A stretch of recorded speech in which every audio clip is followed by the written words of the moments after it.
Alejandro Magno exhaló su último suspiro en el palacio de Nabucodonosor II, en Babilonia, aquel caluroso junio del año 323 a.C. Su muerte, a los 32 años, no solo dejó un vacío de poder sin precedentes, sino que desató una de las luchas más feroces por el control del mundo conocido. Sus generales, hombres curtidos en 1000 batallas, se repartieron el imperio como si fuera un botín de guerra. Entre ellos destacaba Ptolomeo, un oficial de confianza y amigo de la infancia de Alejandro. Mientras otros soñaban con heredar el trono de Macedonia o el control de Asia, Ptolomeo fijó su mirada en una sola dirección, el Valle del Nilo.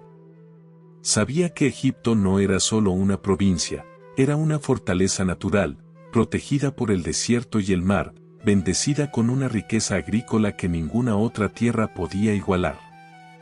Para consolidar su dominio, Ptolomeo comprendió que necesitaba algo más que soldados, necesitaba legitimidad divina. En un acto de audacia que cambió la historia, interceptó el fastuoso carro fúnebre que transportaba el cuerpo embalsamado de Alejandro hacia Macedonia. Secuestró los restos del conquistador y los llevó a Egipto, primero a Menfis y luego a su nueva capital, Alejandría. Al poseer el cuerpo de Alejandro, Ptolomeo se proclamó su heredero espiritual ante los ojos del mundo antiguo. En el año 305 a.C., se coronó oficialmente como faraón, iniciando la dinastía ptolemaica. Eran griegos gobernando una tierra de tradiciones milenarias, una casta macedonia sentada en el trono de los antiguos dioses. La nueva capital, Alejandría, fue diseñada para ser el centro del universo intelectual y comercial. Sus calles de mármol, su faro imponente que guiaba a los navegantes y su gran biblioteca simbolizaban el triunfo del pensamiento griego. Sin embargo, fuera de los muros de la capital, el Egipto profundo seguía viviendo bajo el ritmo de las crecidas del Nilo y las leyes de los sacerdotes. Los Ptolomeos nunca intentaron mezclarse con el pueblo egipcio, se mantuvieron como una élite cerrada que hablaba griego, vestía a la moda de la corte macedonia y despreciaba cualquier lengua que no fuera la suya. De hecho, durante casi 3 siglos, ningún miembro de la familia real se tomó la molestia de aprender el idioma nativo de sus súbditos, con una única y notable excepción que nacería generaciones más tarde. Para mantener el control absoluto sobre la inmensa riqueza del reino, Ptolomeo y sus sucesores crearon una maquinaria administrativa perfecta. El Estado era el dueño de la tierra, de las semillas y de las cosechas.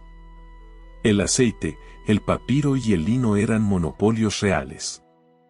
Cada gramo de trigo que salía del Nilo estaba sujeto a impuestos que llenaban los cofres de palacio. Esta riqueza permitía a la dinastía financiar flotas que dominaban el Mediterráneo y ejércitos de mercenarios que mantenían la paz a base de espada.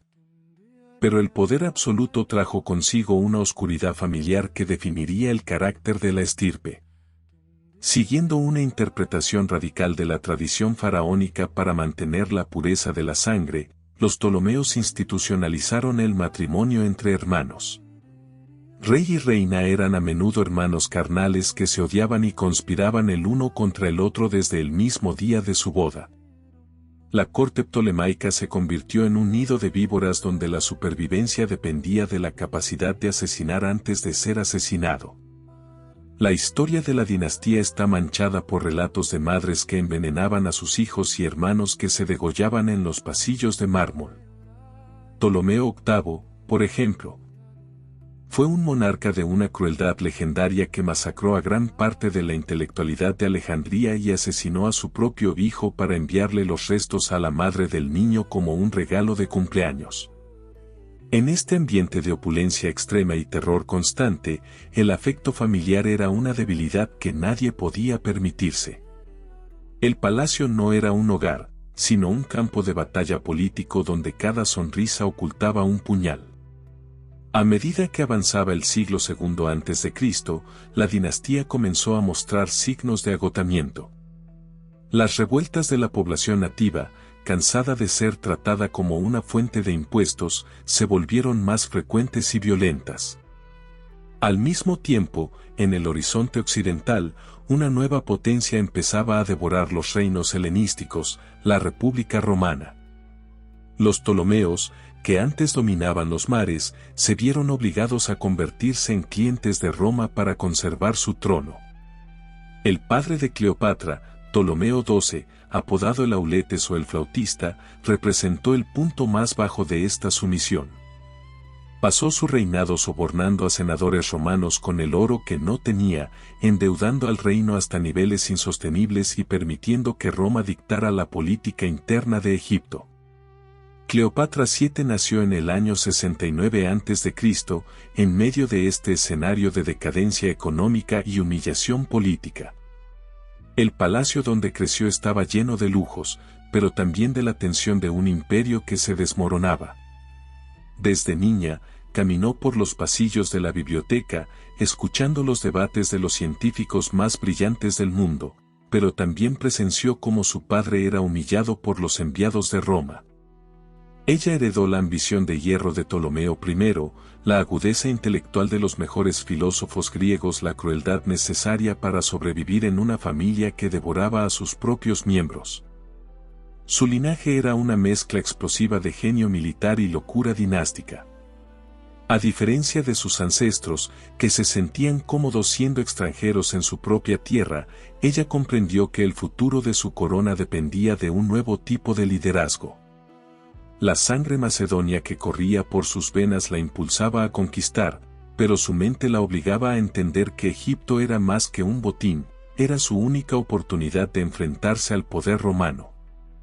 El mundo antiguo estaba a punto de presenciar cómo la última descendiente de los generales de Alejandro utilizaba cada lección de traición, economía y diplomacia aprendida en su infancia para intentar lo imposible: devolverle al trono del Nilo la soberanía que sus antepasados habían perdido en los juegos de azar de la política mediterránea. La ciudad de Alejandría era un organismo vivo de mármol y papiro, un lugar donde el aroma del incienso se mezclaba con el olor a salitre del Mediterráneo. En el corazón de esta metrópolis se encontraba el barrio real, un recinto fortificado que albergaba no solo los palacios de la dinastía, sino también el centro intelectual más importante de la antigüedad: el museo y su gran biblioteca. Mientras otros príncipes de la época se dedicaban exclusivamente a la caza o al entrenamiento militar, la joven Cleopatra creció recorriendo los pasillos de una institución que funcionaba como una universidad, un laboratorio y un santuario del pensamiento. No era una niña común, era una observadora silenciosa que comprendió muy pronto que en los miles de rollos de pergamino que custodiaba su familia se encontraba un poder mucho más duradero que el de las espadas. Su educación fue una excepción absoluta, incluso para los estándares de la realeza helenística. Los mejores tutores del mundo, científicos, poetas y filósofos, fueron traídos a palacio para instruirla en retórica, matemáticas, astronomía, medicina. Cleopatra pasaba horas en el museo, un lugar dedicado a las musas donde los sabios vivían y trabajaban financiados por el tesoro real. Allí aprendió que el mundo no terminaba en las fronteras de Egipto. Estudió las obras de Homero, los tratados de geometría de Euclides y las observaciones astronómicas que pretendían medir la circunferencia de la Tierra. Sin embargo, su mayor curiosidad no residía solo en las estrellas o en la literatura, sino en el lenguaje. Poseía una capacidad asombrosa para los idiomas, una habilidad que la convertiría en una de las diplomáticas más eficaces de su tiempo. A diferencia de sus antepasados, que necesitaban intérpretes para hablar con casi cualquier persona fuera de su círculo macedonio, Cleopatra dominaba al menos 9 lenguas. Hablaba con fluidez el griego, el latín, el hebreo, el sirio, el árabe, el medo, el parto y el idioma de los etíopes. Pero su decisión más revolucionaria y política fue aprender el egipcio. Durante casi 300 años, los Ptolomeos habían gobernado como faraones sin dignarse a pronunciar una sola palabra en la lengua de sus súbditos. Al aprender el idioma nativo, Cleopatra rompió una barrera invisible de siglos. No lo hizo por simple curiosidad intelectual, sabía que para gobernar un país de verdad, para ganarse la lealtad de los sacerdotes y del pueblo del interior, necesitaba hablar directamente a su corazón.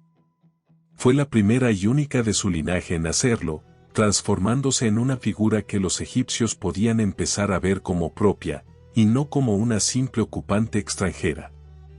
Su infancia no fue solo una acumulación de datos, sino un entrenamiento en la observación humana. Desde las ventanas del palacio, veía el ir y venir de los barcos en el puerto, trayendo noticias de lugares lejanos y mercaderías exóticas.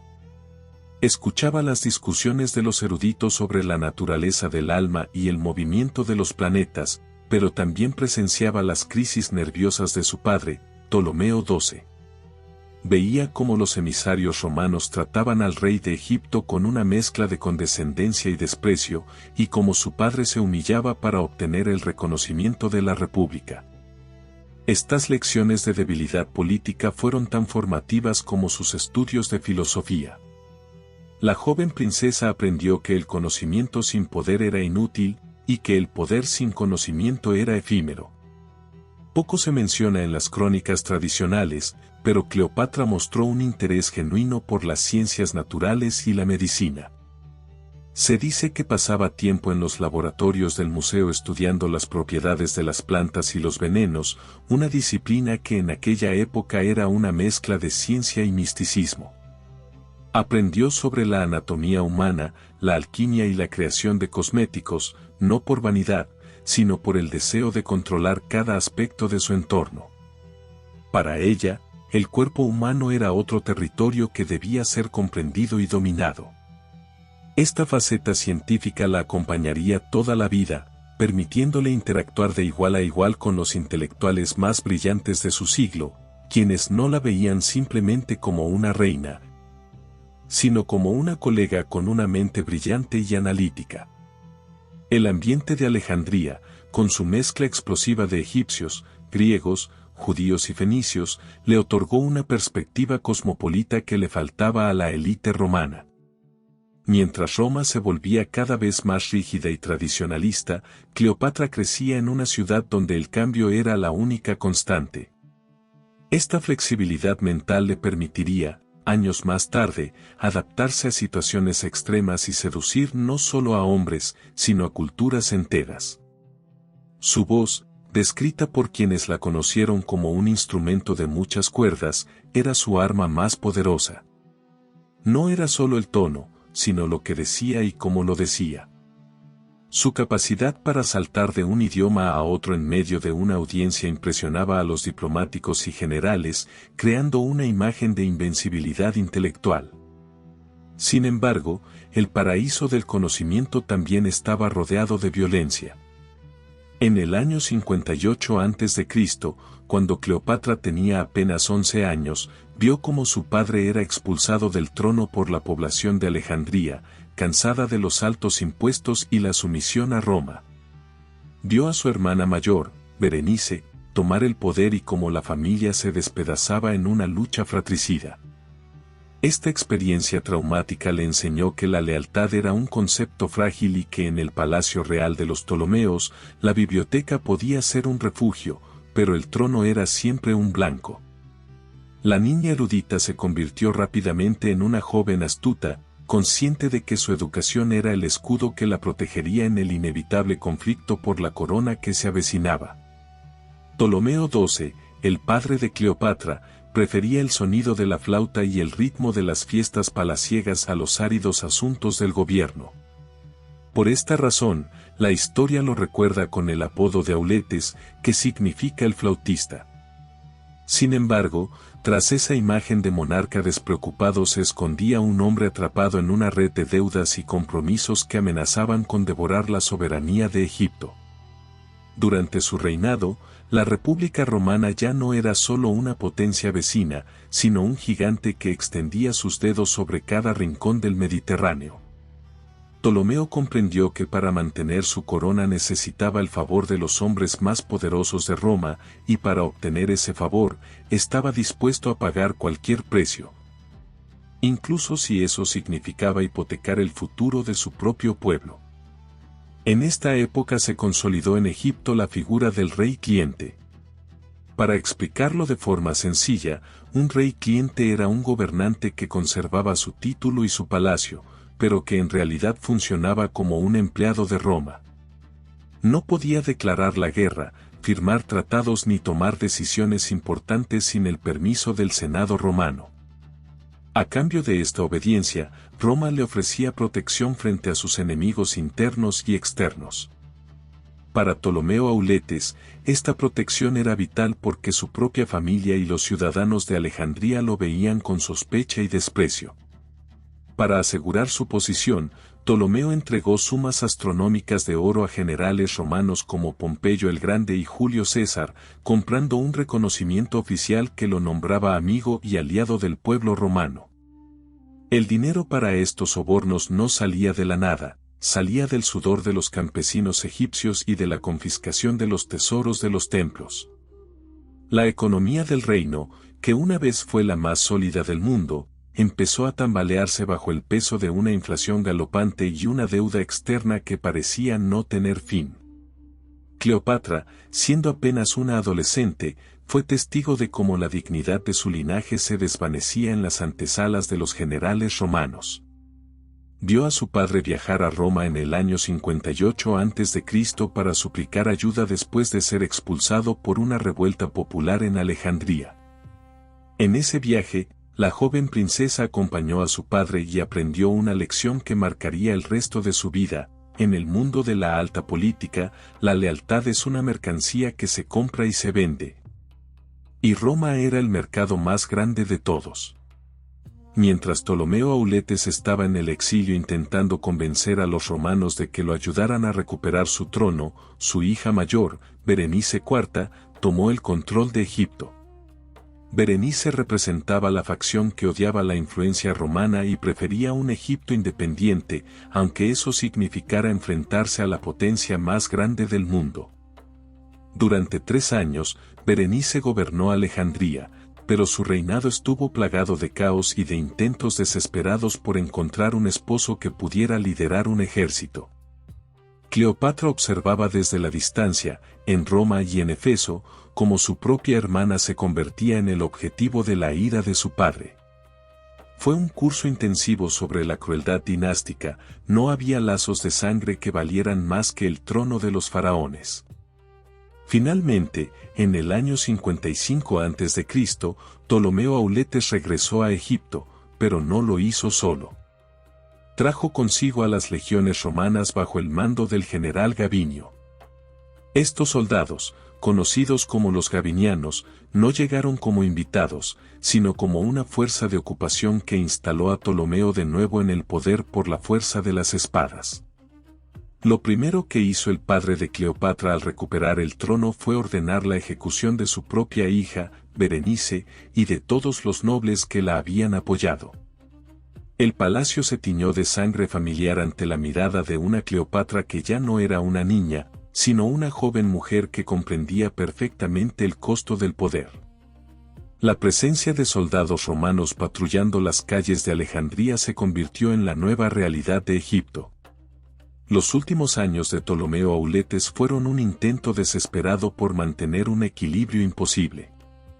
Por un lado, debía satisfacer las exigencias financieras de Roma, que seguía cobrando los intereses de los préstamos astronómicos que le habían otorgado. Por otro lado, debía controlar a una población que lo odiaba por haber traído soldados extranjeros a su tierra sagrada. Para gestionar este desastre, el rey nombró a un banquero romano, Rabirio Póstumo, como su principal ministro de finanzas, permitiendo que un extranjero controlara directamente la recaudación de impuestos de Egipto. Fue una humillación total que llevó al país al borde de la quiebra y a una hambruna provocada por la mala gestión de los recursos. Cleopatra estuvo al lado de su padre durante estos años finales, funcionando casi como su aprendiz. Ella veía cómo el sistema de los Ptolomeos se estaba rompiendo y cómo la dependencia de Roma era una trampa mortal, pero también una herramienta necesaria. Cuando Ptolomeo Auletes murió en el año 51 a.C., dejó un testamento que era un reflejo de su debilidad, nombraba a Cleopatra y a su hermano menor, Ptolomeo XIII, como coherederos. Y pedía al pueblo romano que actuara como tutor y garante de esa sucesión. El destino de la última reina de Egipto quedó así atado, desde el primer día de su reinado, a las ambiciones de los hombres que gobernaban desde las colinas de Roma. Ella heredó un trono rodeado de deudas, una familia que se odiaba y un país ocupado, pero también heredó la astucia necesaria para convertir esas debilidades en sus armas más poderosas. Cleopatra tenía 18 años cuando la corona de los faraones fue depositada sobre su cabeza en la primavera del año 51 a.C. Siguiendo el testamento de su padre, no gobernaría sola, sino junto a su hermano menor, Ptolomeo XIII, un niño de apenas 10 años. En la teoría, esta corregencia, un término que describe el gobierno compartido entre dos personas, debía garantizar la estabilidad de la dinastía. En la práctica, fue el inicio de una guerra civil silenciosa dentro de las paredes del palacio. La joven reina, educada para mandar y consciente de su superioridad intelectual, no tenía ninguna intención de compartir las decisiones importantes con un niño que todavía pasaba sus días jugando con sus tutores. Sin embargo, el verdadero peligro no era su hermano, sino el círculo de hombres que lo rodeaban y que hablaban en su nombre. El poder real en Alejandría estaba en manos de tres figuras sombrías que actuaban como los arquitectos del destino de Egipto, el eunuco Potino, el general Aquilas y el maestro de retórica Teódoto. Para estos hombres, un rey de 10 años era el instrumento perfecto, fácil de manipular y útil para conservar sus privilegios. Cleopatra, con su carácter independiente y su red de espías propia, representaba una amenaza directa para su control. Desde los primeros meses de su reinado, la tensión fue evidente. Mientras los asesores del niño rey intentaban marginarla de los asuntos de Estado, Cleopatra respondió con una audacia que rozaba la provocación. En los documentos oficiales y en las monedas que se acuñaron en ese periodo, ella ordenó que su nombre apareciera primero y que su imagen fuera la única representada, borrando simbólicamente a su hermano de la faz del gobierno. Este desafío político ocurrió en un momento en que Egipto se enfrentaba a una crisis natural devastadora. Durante 2 años consecutivos, las crecidas del Nilo fueron insuficientes. Para un país que dependía totalmente del limo depositado por el río para sus cosechas, esto significaba una sola cosa: hambre. Los campos de trigo se secaron y el precio del grano se disparó, provocando disturbios en las calles de Alejandría. Cleopatra, en un intento de evitar una revolución total, dictó un decreto implacable que prohibía el transporte de grano a cualquier lugar que no fuera la capital, bajo pena de muerte. Pero los asesores de su hermano utilizaron esta crisis para socavar su autoridad. Empezaron a difundir rumores entre la población y los influyentes sacerdotes, sugiriendo que la reina estaba más preocupada por su propia ambición que por el bienestar del pueblo, y que su actitud desafiante hacia su hermano estaba atrayendo la mala suerte de los dioses sobre la tierra. La situación se volvió aún más peligrosa debido a la presencia de los gabinianos, aquellos soldados romanos que habían quedado en Egipto para proteger al padre de Cleopatra. Estos hombres se habían convertido en una casta militar indisciplinada que servía a quien mejor les pagara. Cuando los hijos del gobernador romano de Siria llegaron a Alejandría para pedir la ayuda de estas tropas, los gabinianos los asesinaron brutalmente. Cleopatra, comprendiendo que este incidente podía provocar una invasión romana inmediata, arrestó a los culpables y los envió encadenados a Roma para que fueran juzgados. Fue un acto de gran inteligencia diplomática, pero en Alejandría fue visto como una traición. Los consejeros de Ptolomeo XIII aprovecharon el descontento de los soldados y el sentimiento nacionalista para presentar a Cleopatra como una marioneta de Roma que entregaba a sus propios defensores al enemigo. En el año 48 a.C., la conspiración contra la reina alcanzó su punto máximo. Potino y Aquilas orquestaron un golpe de estado dentro del palacio. Aprovechando una de las frecuentes revueltas en la capital, rodearon las habitaciones de Cleopatra y la obligaron a huir para salvar su vida. La última descendiente de los Ptolomeos tuvo que abandonar su biblioteca, sus lujos y su trono, escapando de la ciudad bajo el amparo de la noche. Su hermano menor fue proclamado único soberano ante una multitud que celebraba la caída de la reina extranjera. Pero aquellos que creyeron que Cleopatra se rendiría fácilmente no conocían la sangre macedonia que corría por sus venas. Cleopatra no huyó para esconderse, sino para contraatacar. Se dirigió hacia la región de Siria y Palestina, un territorio que siempre había tenido vínculos estrechos con la dinastía ptolemaica. Allí, utilizando el oro que había logrado sacar del tesoro real y su capacidad de persuasión en múltiples idiomas, comenzó a reclutar un ejército de mercenarios. En medio de las dunas del desierto, la reina se convirtió en general. Supervisaba el entrenamiento de sus tropas, negociaba con jefes tribales y preparaba una invasión para recuperar su trono por la fuerza. No buscaba una reconciliación con su hermano, buscaba la aniquilación política de los hombres que lo controlaban.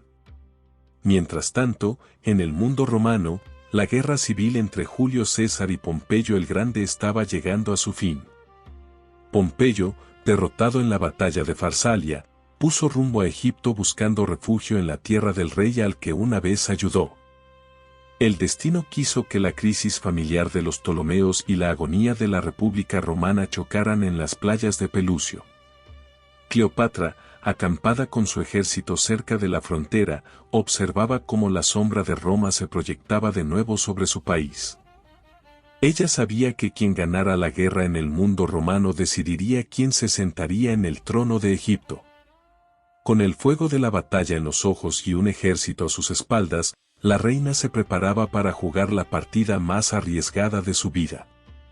El exilio no la había debilitado, la había transformado en una mujer dispuesta a todo para reclamar su herencia, incluso si eso significaba incendiar su propio reino. Cleopatra se encontraba en las áridas tierras de la frontera oriental, lejos del lujo de los jardines de Alejandría, pero su mente no descansaba. En esta sección narramos cómo la reina transformada en guerrera logró reclutar un ejército de mercenarios en el desierto y cómo el destino la colocó frente a frente con el final de una era romana tras la llegada del derrotado. Pompeyo a las costas egipcias. El desierto que rodeaba la frontera entre Egipto y Siria era un lugar implacable, pero para Cleopatra se convirtió en su cuartel general. No era una reina suplicante, era una estratega que entendía que el poder se construye con hombres y acero. Utilizando las joyas que había logrado salvar y las conexiones diplomáticas que cultivó desde niña, comenzó a contratar mercenarios árabes, sirios y judíos que conocían el terreno mejor que nadie. En el campamento, la reina no se escondía tras cortinas de seda. Su dominio de los idiomas locales le permitía hablar directamente con los jefes de las tribus y con los capitanes de las bandas de soldados profesionales, ganándose su respeto no solo por su linaje, sino por su claridad de mando y su promesa de riquezas una vez que recuperara el trono. Mientras Cleopatra fortalecía su posición en el año 48 a.C., su hermano Ptolomeo XIII y sus consejeros movilizaron al ejército real hacia Pelucio, la ciudad fortificada que servía como puerta de entrada a Egipto. Los dos ejércitos estaban acampados a poca distancia el uno del otro, separados por dunas de arena y una tensión insoportable. Cleopatra sabía que una batalla frontal contra las legiones que protegían a su hermano era arriesgada, por lo que esperaba el momento oportuno para realizar un movimiento que desequilibrara la balanza. Ese momento llegó desde el mar, pero no de la forma que nadie esperaba. Pompeyo el Grande, uno de los hombres más poderosos de Roma y antiguo protector del padre de Cleopatra, apareció en el horizonte con los restos de su flota. Tras ser aplastado por Julio César en Grecia, Pompeyo buscaba refugio en Egipto, confiando en que la gratitud de la familia ptolemaica le abriría las puertas. Sin embargo, en el palacio móvil de Ptolomeo XIII, la llegada del romano provocó un pánico absoluto. Los consejeros del rey, Potino y Aquilas, sabían que si recibían a Pompeyo, convertirían a Egipto en el próximo objetivo de la furia de César. Por otro lado, si lo rechazaban, Pompeyo podría unirse a Cleopatra o buscar venganza más tarde. La decisión que tomaron fue una de las más infames de la antigüedad. Fingiendo una bienvenida cordial, enviaron un pequeño bote para recoger a Pompeyo. Mientras su esposa y sus hijos observaban desde el barco principal, el gran general romano fue apuñalado por la espalda antes de tocar tierra firme. Su cabeza fue cortada y su cuerpo abandonado en la arena. Con este acto de traición, los asesores de Ptolomeo XIII creían que habían comprado la gratitud de Julio César y que habían eliminado cualquier esperanza de Cleopatra de encontrar un aliado fuerte. Pero lo que realmente habían hecho era desatar una tormenta que ninguno de ellos podría controlar. El asesinato de un ciudadano romano de tal rango, cometido por extranjeros, era un insulto que el honor de Roma no podía perdonar, independientemente de las rivalidades políticas. Desde su campamento en el desierto, Cleopatra recibió la noticia del asesinato de Pompeyo con una mezcla de horror y frialdad analítica. Ella conocía el carácter de Julio César a través de los informes de sus espías en Roma. Sabía que César no celebraría la muerte de su rival de esa manera. El general romano buscaba una rendición digna y una reconciliación que le permitiera consolidar su poder, no una carnicería cobarde a manos de un rey niño y sus eunucos. Cleopatra comprendió de inmediato que la llegada inminente de César a Alejandría era la oportunidad definitiva que había estado esperando. El tablero de juego se había reiniciado y ella estaba lista para realizar el movimiento más audaz de su vida. El ejército que Cleopatra había reunido en el exilio ya no era solo una herramienta para la guerra civil. Era su garantía de seguridad mientras planeaba cómo infiltrarse en una ciudad que ahora estaba bajo el control total de sus enemigos. La reina observaba las hogueras de su campamento nocturno, consciente de que los próximos días decidirían si moriría como una fugitiva en la arena o si regresaría al palacio de sus ancestros como la única soberana de Egipto. Su ventaja no era la fuerza bruta de sus mercenarios, sino su capacidad para leer la psicología de los hombres que movían los hilos del mundo. Mientras su hermano celebraba lo que creía era una victoria diplomática, Cleopatra preparaba una entrada en escena que los libros de historia recordarían para siempre. La arena del desierto había curtido su piel y endurecido su voluntad. Aquella joven que huyó en la oscuridad de la noche había desaparecido, dejando lugar a una mujer que entendía que el destino de Egipto no se decidiría en un campo de batalla tradicional, sino en la privacidad de una habitación frente al hombre más poderoso de la tierra. La sombra de Julio César ya se proyectaba sobre el faro de Alejandría, y Cleopatra, protegida por la lealtad de sus hombres y su propio ingenio, comenzó a diseñar el plan de infiltración que la llevaría directo al corazón del poder, desafiando a la muerte en cada paso del camino. Una entrada clandestina, un regalo inesperado y el inicio de una alianza que sacudió los cimientos de la historia. Esta es la crónica de la noche en que una reina exiliada se jugó la vida para encontrarse con el hombre más poderoso del mundo. Julio César desembarcó en el puerto de Alejandría con apenas 4.000 soldados en octubre del año 48 a.C. Era una fuerza pequeña para una ciudad tan volátil, pero él representaba la autoridad absoluta de la República Romana. Al instalarse en el Palacio Real, los ministros de Ptolomeo XIII intentaron ganarse su favor con un gesto que consideraban brillante, le entregaron un fardo que contenía la cabeza cortada de su rival, Pompeyo el Grande. César, lejos de alegrarse, apartó la vista con horror y lágrimas en los ojos. Aquella fue la primera gran equivocación de los consejeros del rey niño. César no quería ver el cadáver de un cónsul romano a manos de extranjeros, quería estabilidad y, sobre todo, cobrar las enormes deudas que el padre de los jóvenes reyes había dejado pendientes con él. Cleopatra, desde su campamento en la frontera, comprendió que el tablero de juego había cambiado. Si se quedaba fuera de la ciudad, los ministros de su hermano convencerían a César de que ella era la causa de todos los problemas.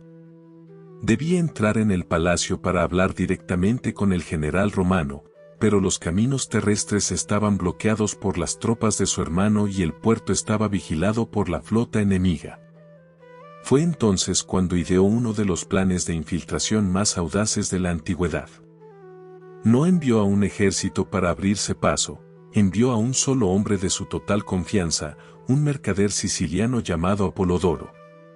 Bajo el manto de la oscuridad, Cleopatra y Apolodoro subieron a una pequeña embarcación y remaron en silencio absoluto hacia la zona del Palacio Real, esquivando las patrullas enemigas. Para pasar desapercibida ante los guardias del puerto y los centinelas del palacio, la reina se ocultó dentro de un gran saco de lona, de los que se usaban para transportar ropa de cama o alfombras. Apolodoro cargó el fardo sobre sus hombros y caminó con paso firme hacia los aposentos donde se alojaba César. Alegó que traía un regalo personal y urgente para el general romano. Los soldados, acostumbrados a los lujos y obsequios constantes de la corte egipcia, lo dejaron pasar sin sospechar que transportaban a la legítima reina de Egipto en un simple saco. Al llegar a la presencia de Julio César, Apolodoro desató las cuerdas del fardo y Cleopatra surgió de su escondite. La escena en aquella habitación, iluminada apenas por lámparas de aceite, fue impactante. Un general romano de 52 años, curtido en las guerras de las Galias y agotado por las luchas civiles, se encontraba de repente frente a una mujer de 21 años que acababa de arriesgar su vida solo para tener una audiencia con él. No fue un encuentro de cuento de hadas. Cleopatra apareció despeinada y con la ropa arrugada tras el viaje clandestino, pero su presencia emanaba una seguridad que desarmó al romano. En ese instante, ella dejó de ser una figura lejana en los informes para convertirse en una realidad política inevitable. Cleopatra no perdió el tiempo con sutilezas innecesarias. Habló con César en su propio idioma, el latín, una habilidad que muy pocos monarcas extranjeros poseían y que eliminaba la necesidad de intérpretes. Le explicó con precisión la situación económica de Egipto y cómo ella era la única capaz de garantizar que las deudas con Roma fueran pagadas de manera eficiente. Le detalló la inestabilidad que provocaban los consejeros de su hermano y cómo estos hombres eran, en realidad, un peligro para los intereses de la República. César, que era un hombre de una inteligencia excepcional y siempre buscaba aliados útiles, quedó fascinado no solo por la audacia de la reina, sino por su capacidad de razonamiento estratégico. En una sola noche, Cleopatra logró lo que sus ejércitos no habrían conseguido en meses de guerra, convertir al hombre más influyente del mundo en su protector. A la mañana siguiente, cuando Ptolomeo III entró en la sala para reunirse con César, se encontró con la sorpresa más amarga de su joven vida. Su hermana estaba allí, sentada junto al general romano, compartiendo la mesa y el mando. El niño rey, en un ataque de furia y frustración, se quitó la diadema real y la arrojó al suelo frente al palacio, gritando a la multitud que había sido traicionado por su propia sangre y por los extranjeros. Sus gritos fueron la chispa que incendió Alejandría. La población, instigada por los consejeros del rey, comenzó a rodear el recinto real, convirtiendo el palacio en una fortaleza sitiada. César, sin embargo, mantuvo una calma gélida. Al apoyar a Cleopatra, estaba tomando el control directo del país más rico del Mediterráneo sin disparar una sola flecha. Para él, ella era la pieza perfecta en su tablero de ajedrez, una gobernante legítima, brillante y que ahora dependía totalmente de las legiones romanas para sobrevivir. Cleopatra, por su parte, sabía que su posición era extremadamente peligrosa. Estaba dentro de su casa, pero el edificio estaba rodeado de enemigos que pedían su cabeza. Había ganado la batalla por la confianza de César, pero la guerra por el control físico de Egipto apenas estaba comenzando en las calles de la capital. Aquella noche marcó el inicio de una de las alianzas más controvertidas del siglo I a.C. No se trataba simplemente de una relación personal, era un contrato político firmado bajo el riesgo inminente de muerte. Mientras los gritos de la multitud crecían fuera de los muros, Cleopatra y César pasaron las horas diseñando una estrategia defensiva. La reina había demostrado que su mejor arma no era su apariencia, sino su valor para infiltrarse y su capacidad para convencer con la palabra. La última de los Ptolomeos estaba de vuelta en su palacio, y esta vez estaba dispuesta a incendiar la ciudad entera antes de permitir que la obligaran a partir de nuevo hacia el olvido. El Palacio Real de Alejandría, antes un símbolo de opulencia, se transformó de la noche a la mañana en una prisión de mármol. Julio César, con apenas unos pocos miles de soldados, se encontró rodeado por el ejército egipcio de 20.000 hombres liderado por el general Aquilas. Este conflicto, que la historia conoce como la Guerra Alejandrina, no fue una batalla de campo abierto, sino un asedio brutal y asfixiante. Un asedio es una táctica militar donde un ejército rodea un lugar para impedir que entre comida o ayuda, esperando que los defensores se rindan por hambre o desesperación. Pero ni César ni Cleopatra estaban dispuestos a rendirse. Para la reina, cada rincón del palacio que conocía desde niña se convirtió en una trinchera, y cada decisión que tomaba junto al general romano era una apuesta por su propia supervivencia. La situación era crítica. Las tropas de Ptolomeo XIII controlaban el suministro de agua dulce de la ciudad, vertiendo agua de mar en las cisternas del palacio para obligar a los romanos a morir de sed. César tuvo que ordenar a sus hombres cavar pozos profundos en la arena de la playa hasta encontrar agua potable. Mientras tanto, en el puerto, la flota egipcia amenazaba con bloquear cualquier intento de llegada de refuerzos desde el Mediterráneo.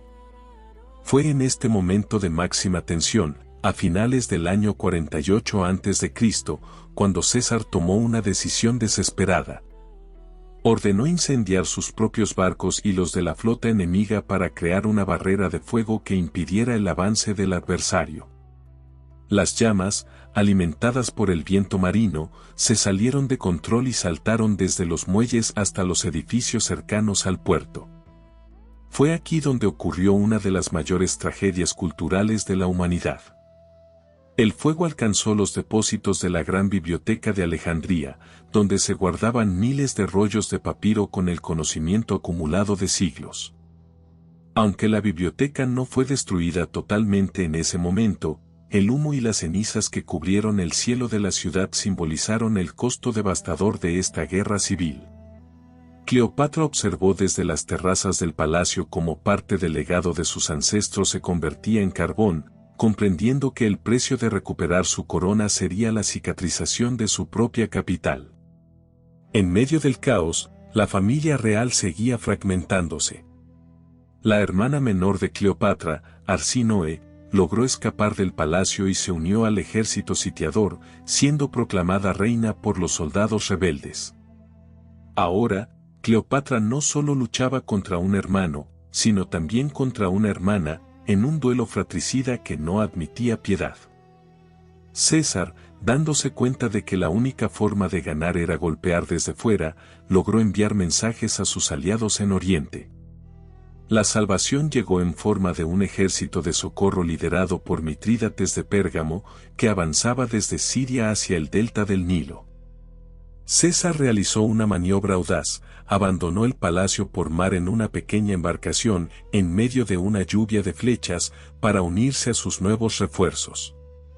Se cuenta que tuvo que saltar al agua y nadar para salvar la vida, manteniendo sus documentos importantes fuera del agua con una mano mientras remaba con la otra. Una vez que unió sus fuerzas con las de Mitrídates, el escenario estaba listo para el enfrentamiento final, la batalla del Nilo, en la primavera del año 47 a.C.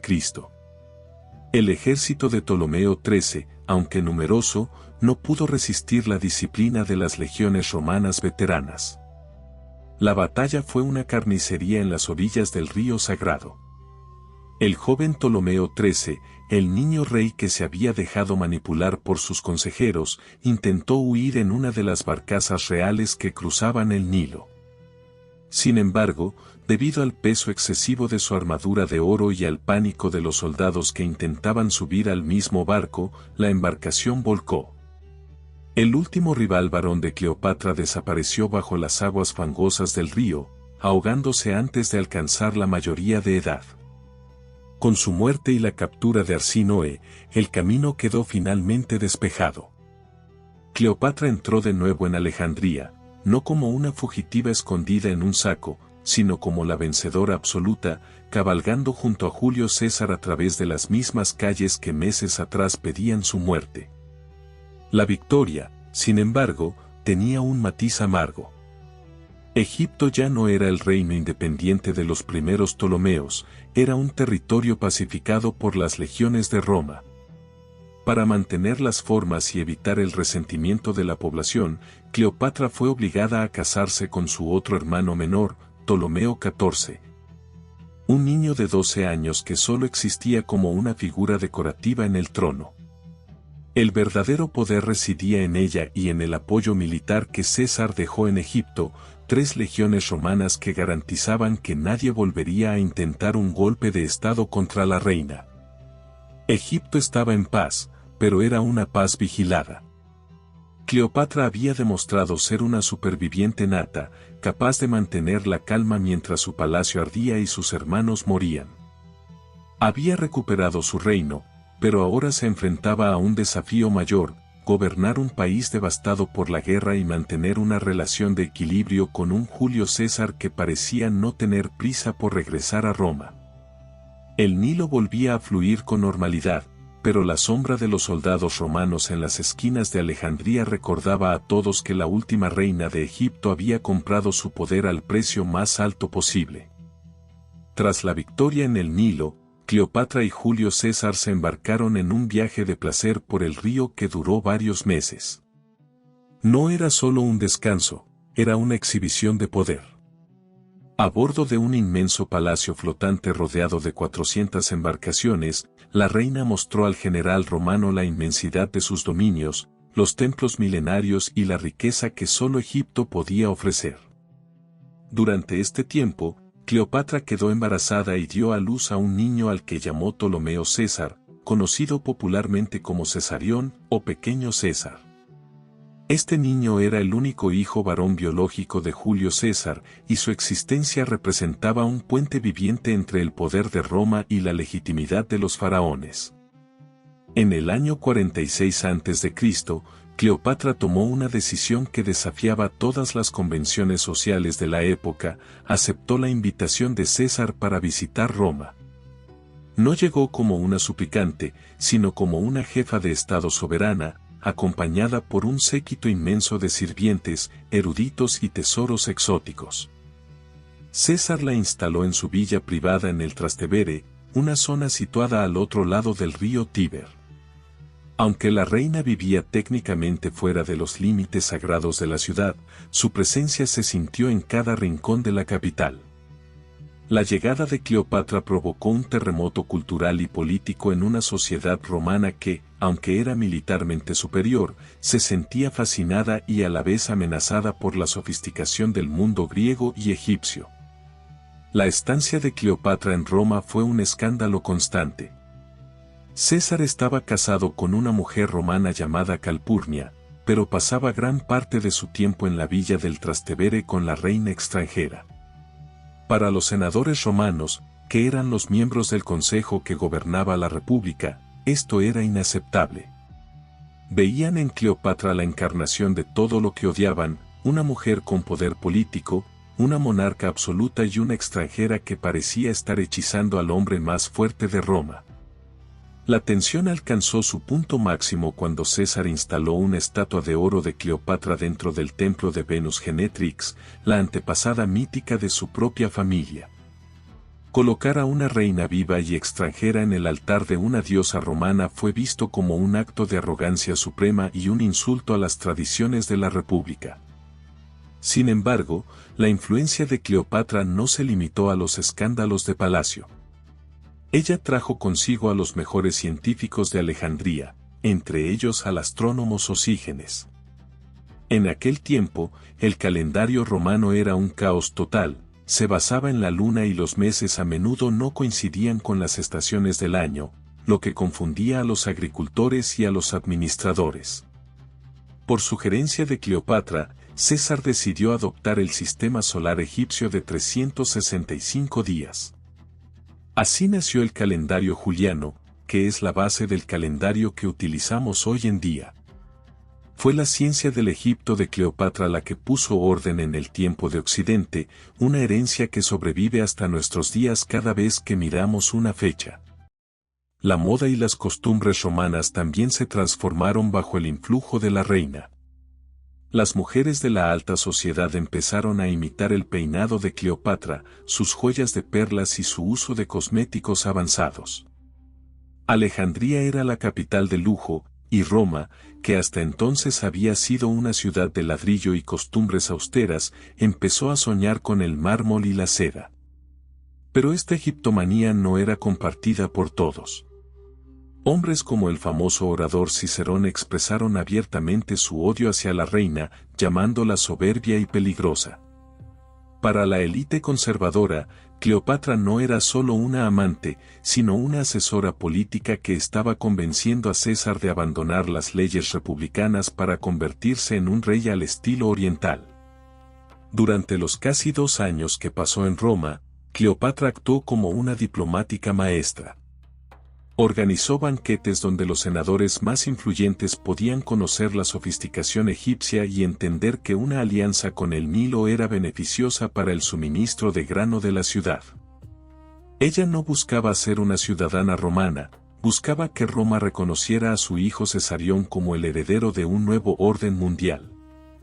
Cleopatra veía más allá de las pequeñas peleas del Senado. Ella imaginaba un imperio donde Oriente y Occidente se fusionaran bajo una sola autoridad. Uniendo la fuerza militar de las legiones con la riqueza y la cultura de las antiguas monarquías griegas. Pero mientras la reina disfrutaba de su influencia, el resentimiento contra Julio César crecía en las sombras. Sus enemigos lo acusaban de querer coronarse rey, un título que los romanos despreciaban desde hacía siglos por asociarlo con la tiranía. La presencia constante de la reina egipcia a su lado era la prueba que sus detractores necesitaban para convencer a otros de que César ya no servía a los intereses de Roma, sino a sus propios delirios de grandeza inspirados por su amante extranjera. Cleopatra, acostumbrada a las intrigas de la corte de Alejandría, quizás subestimó la profundidad del apego romano a sus instituciones republicanas. El siglo I a.C. llegaba a uno de sus momentos más oscuros y determinantes. La villa del Trastevere se había convertido en el verdadero centro de poder, pero también en el epicentro de un odio que estaba a punto de estallar. Cleopatra sentía que su posición era segura mientras César viviera, pero en los pasillos de mármol del Senado, un grupo de hombres ya estaba afilando sus dagas. La reina del Nilo, que había llegado a Roma para conquistar los corazones y las mentes de sus líderes, no sospechaba que el tiempo de su protector se estaba agotando rápidamente, y que el sueño de un imperio compartido estaba a punto de convertirse en una pesadilla de sangre y persecución. La mañana del 15 de marzo del año 44 a.C., el destino de Cleopatra y de todo el mundo mediterráneo cambió de forma violenta en las escalinatas del Teatro de Pompeyo, en Roma. Julio César, el hombre que había sostenido el poder absoluto y que servía de escudo protector para la reina egipcia, cayó bajo las dagas de un grupo de senadores que creían estar salvando la república de la tiranía. Para Cleopatra, que se encontraba en su villa al otro lado del Tíber, la noticia del asesinato no fue solo una tragedia personal, sino una emergencia de seguridad nacional. En un instante, pasó de ser la invitada de honor del hombre más fuerte de la tierra a convertirse en una extranjera vulnerable en una ciudad que hervía de odio y caos. El vacío de poder que dejó la muerte de César convirtió a Roma en un nido de avispas. Los conspiradores, liderados por Bruto y Casio, intentaban justificar su acto ante una multitud confundida, mientras que los partidarios de César, como Marco Antonio, buscaban venganza. En medio de esta tormenta, Cleopatra comprendió que su vida y la de su hijo, Cesarión, estaban en peligro inminente. Si los asesinos de César tomaban el control total, ella sería la siguiente en la lista, vista como el símbolo de la ambición monárquica que tanto despreciaban. Sin perder un solo día, la reina organizó una huida discreta pero rápida. Recogió a su séquito, sus tesoros y a su hijo, y abandonó la ciudad antes de que los puertos fueran bloqueados o que alguien en el Senado ordenara su arresto. El regreso a Alejandría fue un viaje cargado de ansiedad. Cleopatra navegaba de vuelta a su hogar con la amarga certeza de que el testamento político de César no había favorecido a su hijo. César había nombrado como su heredero principal a su sobrino nieto, un joven de 18 años llamado Octavio, ignorando por completo al niño de sangre egipcia que Cleopatra presentaba como el futuro del imperio. Esta decisión fue un golpe devastador para sus planes de fusionar las dos potencias. Sin embargo, su prioridad inmediata no era la política romana, sino asegurar su propio trono en Egipto, que una vez más empezaba a mostrar signos de inestabilidad debido a la falta de lluvias y la incertidumbre política. Al llegar a Alejandría, Cleopatra actuó con la frialdad necesaria para consolidar su poder absoluto. Su hermano menor y esposo formal, Ptolomeo XIV, que ya tenía unos 15 años, empezaba a reclamar una participación real en el gobierno. Para la reina, esto era un obstáculo peligroso que ya había vivido con su otro hermano años atrás. Poco después de su regreso de Roma, en el verano del año 44 a.C., Ptolomeo XIV murió de forma repentina y misteriosa. Aunque las fuentes oficiales guardaron silencio, los rumores de que Cleopatra lo había envenenado para despejar el camino a su propio hijo se extendieron rápidamente. Con la desaparición del joven rey, ella ya no tenía que compartir el trono con nadie de su propia sangre que pudiera desafiarla. Inmediatamente, Cleopatra elevó a su hijo de 3 años, Cesarión, al rango de corregente con el nombre de Ptolomeo XV. Esta fue una jugada política maestra. Al nombrar a su hijo como rey, ella se presentaba ante el pueblo egipcio como la madre protectora del heredero divino, vinculando su legitimidad tanto al linaje de los Ptolomeos como a la sombra del gran Julio César. En los templos de todo Egipto, se ordenó esculpir relieves donde aparecía Cleopatra como la diosa Isis y su hijo como el dios Horus, reforzando la idea de que su gobierno era una ordenación celestial que nadie en la tierra debía cuestionar. Egipto, sin embargo, se enfrentaba a tiempos difíciles. La ausencia de las crecidas del Nilo durante 2 años seguidos provocó una hambruna que puso a prueba la capacidad de gestión de la reina.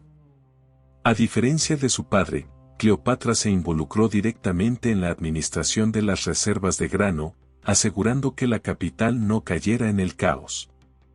Pero mientras ella luchaba por alimentar a su pueblo, el mundo romano se despedazaba en una nueva y sangrienta guerra civil entre los asesinos de César y los herederos de su causa, Marco Antonio y Octavio.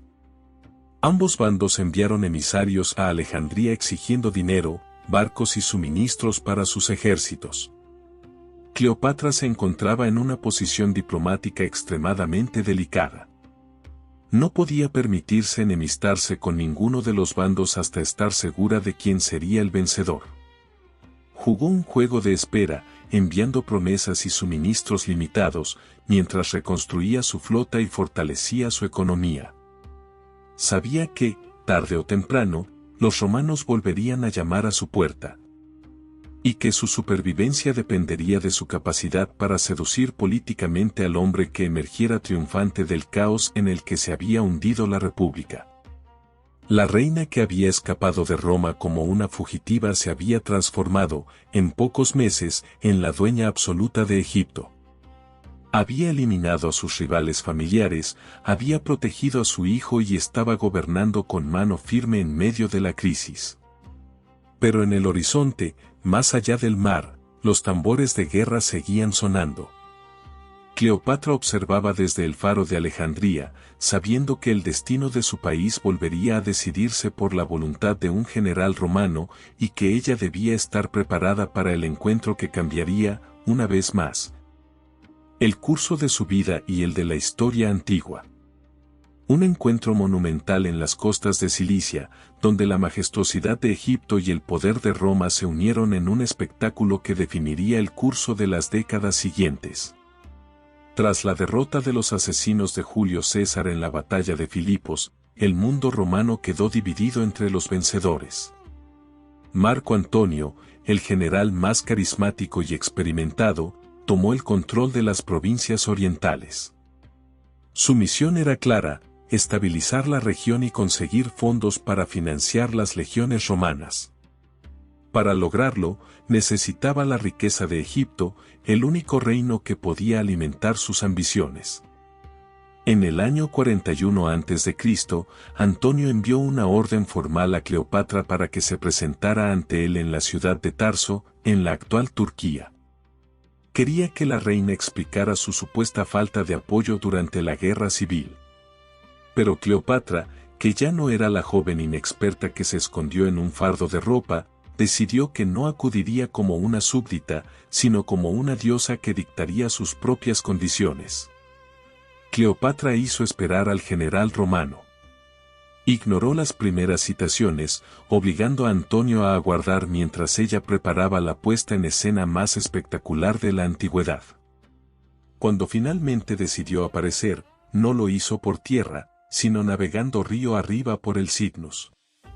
La visión fue hipnótica. Su barco tenía la popa de oro, las velas eran de color púrpura real y los remos de plata se movían al ritmo de flautas y arpas.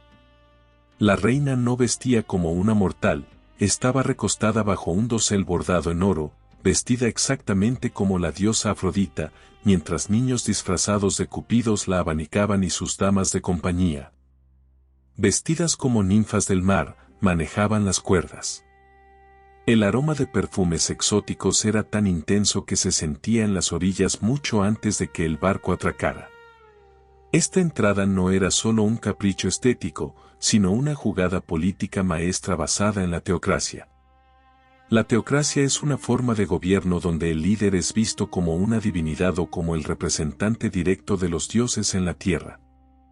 Al presentarse como Afrodita, la diosa griega del amor, Cleopatra estaba enviando un mensaje directo a Marco Antonio, a quien sus soldados ya aclamaban en el este como el nuevo Dioniso, el dios del vino y la celebración. Ella le estaba ofreciendo unirse a ella no solo en una alianza política, sino en un plano superior, donde ambos gobernarían como dioses vivientes. El pueblo de Tarso, fascinado por la visión, empezó a decir que la diosa de la belleza había venido a festejar con el dios de la alegría para el bien de toda Asia. Marco Antonio, un hombre conocido por su amor al lujo, los banquetes y la fuerza bruta, quedó completamente desarmado. Intentó invitarla a cenar para demostrar su autoridad, pero Cleopatra se le adelantó y lo invitó a él a su propio barco. El banquete que organizó fue de una opulencia que el romano nunca había imaginado. Se cuenta que las luces eran tantas que iluminaban la ciudad entera y que el suelo estaba cubierto por un palmo de pétalos de rosa. En esas noches de celebración en Tarso, se forjó un contrato que iba mucho más allá del afecto personal. Antonio necesitaba el oro y el trigo de Egipto para sus futuras campañas militares contra los partos, y Cleopatra necesitaba la fuerza de las legiones romanas para proteger su trono y, sobre todo, para asegurar el futuro de sus hijos. En el transcurso de estos días, la reina demostró que su inteligencia era tan afilada como su sentido del espectáculo. Hablaba con Antonio de tácticas militares, de geografía y de administración con la misma fluidez con la que bromeaba y participaba en sus juegos de beber. Ella comprendió rápidamente la psicología de Antonio. A diferencia del calculador y frío Julio César, Antonio era un hombre impulsivo, emocional y profundamente atraído por la grandeza. Cleopatra lo envolvió en una atmósfera de exclusividad y placer que lo alejó por completo de sus obligaciones en Roma. La alianza quedó sellada no solo con promesas diplomáticas, sino con la presencia constante de la reina al lado del general. Uno de los resultados inmediatos de esta unión fue la eliminación de los últimos enemigos de Cleopatra. Convenció a Antonio de que ordenara la ejecución de su hermana menor, Arsínoe, quien se encontraba refugiada en un templo en Éfeso y seguía siendo una amenaza para su legitimidad. Con el apoyo de Antonio, Cleopatra borró cualquier rastro de oposición familiar. Egipto volvía a ser una potencia respetada, y su reina era ahora la socia principal del hombre que controlaba medio mundo romano. Cuando el invierno se acercaba, Cleopatra invitó a Antonio a acompañarla a Alejandría. El general, olvidando por completo a su esposa y sus responsabilidades políticas en Italia, aceptó sin dudarlo. Fue el inicio de un periodo de desenfreno y lujo conocido como la vida de los inimitables.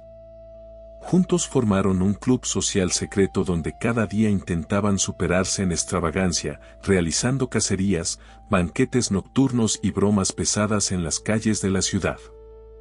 Pero bajo la máscara de la diversión, Cleopatra estaba consolidando su influencia total sobre el ejército romano de Oriente.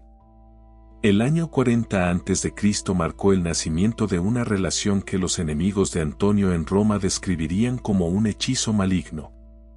Para Cleopatra, sin embargo, era la culminación de su estrategia para salvar su reino. Había logrado convertir al general más poderoso de la época en su protector personal y en el padre de sus futuros herederos. La reina que una vez fue expulsada al desierto gobernaba ahora desde un palacio donde las decisiones del mundo antiguo se tomaban entre copas de vino y banquetes divinos. El Pacto de Tarso había transformado el Mediterráneo en el escenario de una nueva era, una donde el brillo de Egipto parecía capaz de eclipsar, por fin, la sobriedad de los muros de Roma. Alejandría se convirtió en el epicentro de un mundo que parecía haber olvidado las penurias de la guerra para entregarse por completo al refinamiento y al placer. Bajo el gobierno de Cleopatra, la capital egipcia experimentó un renacimiento cultural y económico que eclipsaba cualquier cosa que Roma pudiera ofrecer en ese momento.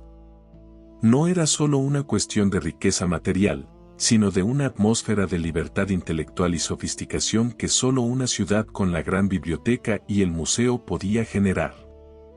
En este escenario, la relación entre Cleopatra y Marco Antonio alcanzó un nivel de complicidad que mezclaba la gestión del Estado con una celebración constante de la existencia.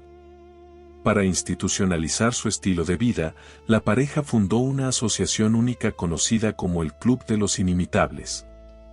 Los miembros de este círculo exclusivo, formado por la élite de la corte y los amigos más cercanos del general romano, se comprometían a vivir cada día como si fuera el último, superándose unos a otros en la organización de banquetes, cacerías y espectáculos. Sin embargo, no se trataba simplemente de comer y beber en exceso. Los inimitables buscaban la excelencia en el placer. Sus reuniones incluían debates filosóficos, recitales de poesía y representaciones teatrales privadas. Era una forma de demostrar que ellos estaban por encima de las preocupaciones mundanas de los mortales comunes, viviendo en una realidad creada a su medida. Una de las anécdotas más famosas que ilustra este periodo es la apuesta de la perla. Se cuenta que, en uno de sus banquetes, Antonio se quejó de que ya no quedaba nada nuevo que pudiera sorprenderlo. Cleopatra, con una sonrisa desafiante, apostó que podía gastar 10 millones de sestercios en una sola cena. Antonio aceptó la apuesta, convencido de que era imposible. Al final del banquete, la reina pidió que le trajeran un recipiente con vinagre fuerte. Ante la mirada atónita del general, se quitó uno de sus pendientes, que contenía una de las perlas más grandes y valiosas del mundo, la arrojó al vinagre y esperó a que se disolviera para beberse la mezcla. Fue un acto de arrogancia suprema y control absoluto sobre la riqueza, una demostración de que para ella el valor material no significaba nada comparado con su propia voluntad. Pero mientras las noches en el palacio eran un despliegue de opulencia, los días de Cleopatra estaban dedicados a la administración minuciosa de su reino. Ella entendía que para mantener ese nivel de lujo y, sobre todo, para financiar las legiones de Antonio, Egipto necesitaba ser una máquina económica perfecta. La reina supervisaba personalmente la limpieza de los canales del Nilo para asegurar que el agua llegara a todos los campos de cultivo. Reformó el sistema de recaudación de impuestos para hacerlo más eficiente y combatió la corrupción de los funcionarios locales. Bajo su mando, la moneda egipcia se mantuvo estable y el comercio con la India y Arabia floreció como nunca antes, trayendo especias, seda y animales exóticos que aumentaban el brillo de la capital. En el año 40 a.C., la relación dio un fruto que consolidó la unión dinástica. Cleopatra dio a luz a gemelos, un niño y una niña a los que llamó Alejandro Helios y Cleopatra Selene. Los nombres no fueron elegidos al azar, Helios representaba al sol y Selene a la luna. En la cosmología egipcia y griega, esto significaba que sus hijos estaban destinados a gobernar sobre todo el mundo bajo el cielo. Eran la prueba viviente de que el linaje de los Ptolomeos y la fuerza de Roma se habían fusionado para crear una nueva generación de gobernantes universales. Cleopatra utilizaba la imagen de sus hijos en relieves y ceremonias para proyectar una imagen de estabilidad y continuidad que calmaba a los sectores más tradicionales de la población egipcia. La vida de los inimitables también tenía un lado más humano y cercano. Se dice que Cleopatra y Antonio solían disfrazarse de sirvientes o esclavos para salir por las noches a las calles de Alejandría. Se mezclaban con la multitud en las tabernas, gastaban bromas pesadas a los transeúntes y se reían de la confusión que causaban. Estas escapadas permitían a la reina pulsar el estado de ánimo de su pueblo y, al mismo tiempo, ofrecían a Antonio un respiro de la rígida etiqueta militar romana que siempre había detestado. En esos momentos, no eran una reina y un triunviro, sino dos personas que disfrutaban de una libertad que sus cargos normalmente les negaban. Sin embargo, esta burbuja de felicidad no podía durar para siempre. Los asuntos de la República Romana volvieron a llamar a la puerta. Antonio tuvo que partir hacia Roma para negociar un nuevo acuerdo de paz con Octavio, el heredero de César, y para sellar ese pacto, fue obligado a casarse con la hermana de este, Octavia. Durante 3 años, Cleopatra quedó sola en Egipto, criando a sus hijos y gobernando su reino con una eficiencia asombrosa. Muchos pensaron que Antonio nunca regresaría, pero ella conocía el poder del lazo que habían creado en Alejandría. Sabía que el general romano, acostumbrado a la luz y la sofisticación del Nilo, no soportaría mucho tiempo la sobriedad y la vigilancia de Roma. Egipto, durante esta ausencia, se fortaleció. Cleopatra aprovechó el tiempo para reconstruir su flota y expandir su influencia diplomática por todo el Mediterráneo oriental. Cuando Antonio finalmente regresó a Oriente en el año 37 a.C., no volvió al lado de su esposa romana, sino que buscó de inmediato a la reina egipcia. El reencuentro no fue el de dos amantes arrepentidos, sino el de dos socios políticos que comprendían que solo juntos podían desafiar el poder de Octavio.